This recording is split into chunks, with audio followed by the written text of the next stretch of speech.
حضرت علی علیہ السلام کا فرمان ادب مرد کا کمال ہے، ایک مختصر لیکن جامع تعلیم ہے جو انسانی کردار اور اخلاقیات کی اہمیت کو بیان کرتی ہے۔ آئیے اس قول کی وضاحت اور اس کے مختلف پہلوؤں پر تفصیل سے غور کریں۔ ادب کی تعریف۔ ادب کیا ہے؟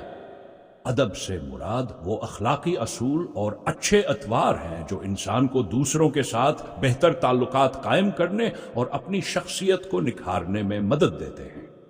ادب کی اقسام: خدا کے ساتھ ادب، اس میں عبادات، دعا اور تقویٰ شامل ہیں۔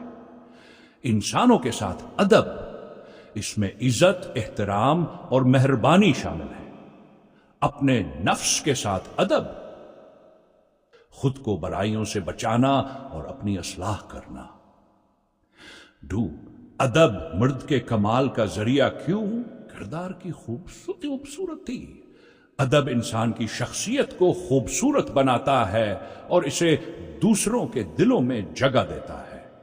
علم اور ادب کا تعلق: علم کے بغیر ادب مکمل نہیں ہوتا اور ادب کے بغیر علم بیکار ہو جاتا ہے۔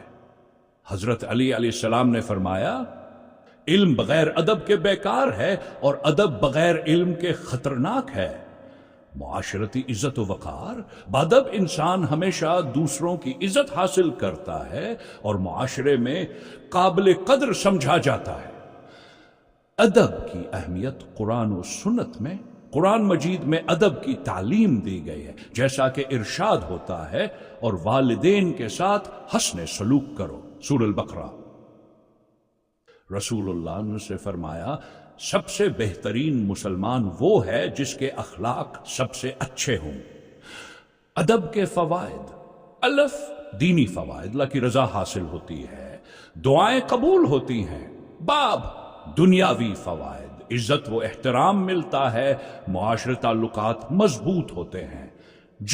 روحانی فوائد، دل کی صفائی اور سکون حاصل ہوتا ہے، نیکیوں میں اضافہ ہوتا ہے۔ ادب سکھانے کے طریقے: والدین اور اساتذہ کی رہنمائی، ادب کی تعلیم گھر اور اسکول میں دی جانی چاہیے۔ اچھے لوگوں کی صحبت: نیک اور باادب لوگوں کے ساتھ رہنے سے انسان خود بھی باادب بن جاتا ہے۔ قرآن اور حدیث کا مطالعہ: ان مقدس کتابوں سے ادب کے بہترین اصول سیکھے جا سکتے ہیں۔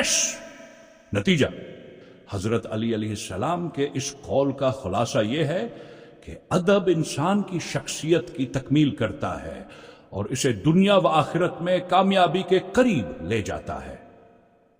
ادب نہ صرف انسان کو دوسروں کے دلوں میں عزت دیتا ہے، بلکہ اللہ تعالیٰ کی خوشنودی کا ذریعہ بھی بنتا ہے۔